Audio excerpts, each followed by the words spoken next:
Magandang araw po sa inyong lahat. Meron lang po akong isi-share sa inyo ng isang napakagandang storya na nabasa ko lang ito sa Facebook dati. So ngayon hinanap ko at nakita ko na naman. So isi-share ko po sa inyo. Noong 6 na taong gulang pa lamang ang isang batang protestante, madalas niyang marinig ang kanyang mga kaibigang Katoliko na nagdarasal ng Aba Ginoong Maria or Hail Mary. Nagustuhan niya ito ng husto kaya isinaulo niya ito at araw-araw na dinadasal. Tingnan mo mami, napakagandang panalangin. Sabi niya isang araw sa kanyang ina. Huwag mo nang ulitin iyan, sagot ng kanyang ina. Isa iyang pamahiing panalangin ng mga Katolikong sumasamba sa Diyos-Diyosan at naniniwalang Diyosa si Maria. Isa lamang siyang ordinaryong babae tulad ng iba. Halika, kunin mo ang Bibliyang ito at basahin mo. Nandito ang lahat ng dapat nating gawin. Mula noon, tumigil ang bata sa pagdarasal ng Aba Ginoong Maria araw-araw at mas naglaan ng oras sa pagbabasa ng Biblia. Isang araw, habang binabasa niya ang Ebanghelyo, nakita niya ang bahagi tungkol sa pagbati ng anghel kay Birheng Maria. Punong-puno ng saya, tumakbo siya papunta sa kanyang ina at sinabi, Mami, nakita ko ang Aba Ginoong Maria sa Biblia. Aba, puspos ka ng grasya. Ang Panginoon ay sumasa iyo, bukod kang pinagpala sa babaing lahat. Bakit ninyo ito tinatawag na pamahiing panalangin? Hindi sumasagot ang kanyang ina. Sa ibang pagkakataon naman, nakita niya ang pagbati ni Elizabeth kay Birheng Maria at ang magandang awit ng Magnificat kung saan sinabi ni Maria, mula noon ay tatawagin akong mapalad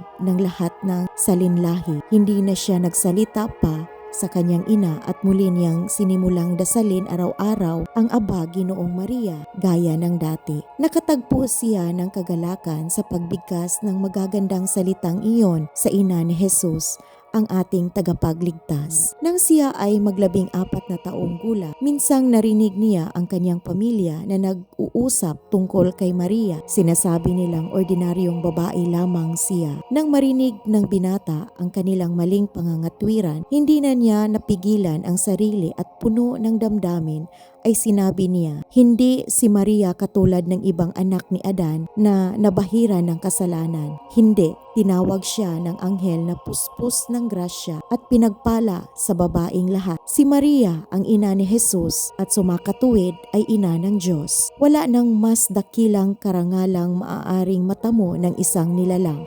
Sinasabi ng Ebanghelyo na tatawagin siyang mapalad ng lahat ng salinlahi, samantalang pilit ninyo siyang hinahamak. Ang inyong diwa ay hindi diwa ng Ebanghelyo, unang Bibliyang sinasabi ninyong pundasyon ng relihiyong Kristiyano. Napakalalim ng naging epekto ng mga salita ng binata sa kanyang ina, kaya madalas itong umiiyak ng labis. O Diyos, natatakot akong balang araw ay maging Katoliko ang anak kong ito, ang relihiyon ng mga papa. At totoo nga, makalipas ang ilang panahon, naniwala ang binata na ang relihiyong Katoliko lamang ang tunay.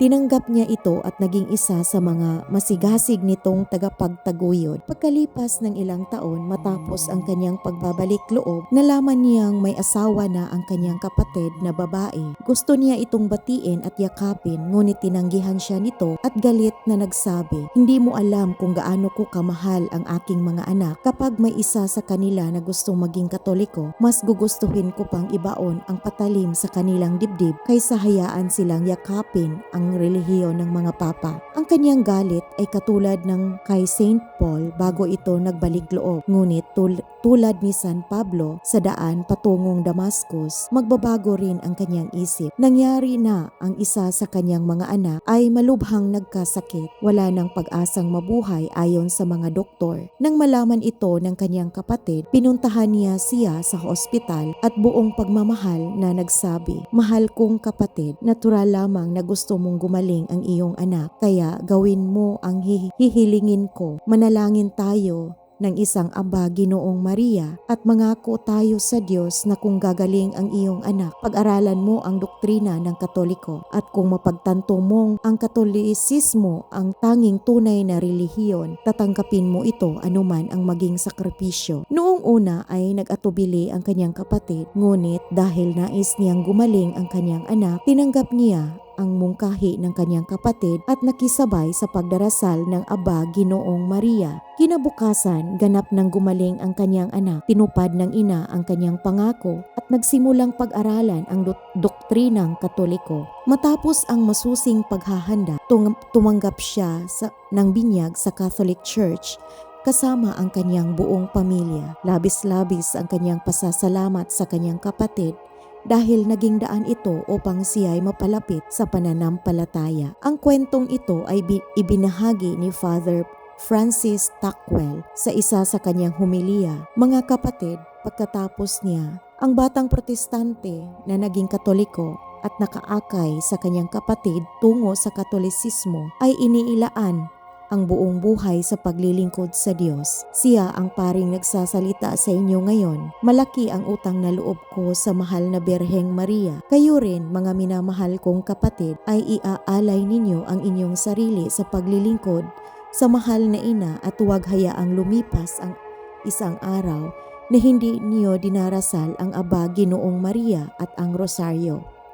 Hilingin ninyo sa Kanya na liwanagan ang isip ng mga protestante na hiwalay sa tunay na simbahan ni Kristo at itinayo sa bato, Pedro, at laban dito ay hindi mananaig ang pintuan ng impyerno. So ayun po guys, ang ganda po talaga ng storyang ito.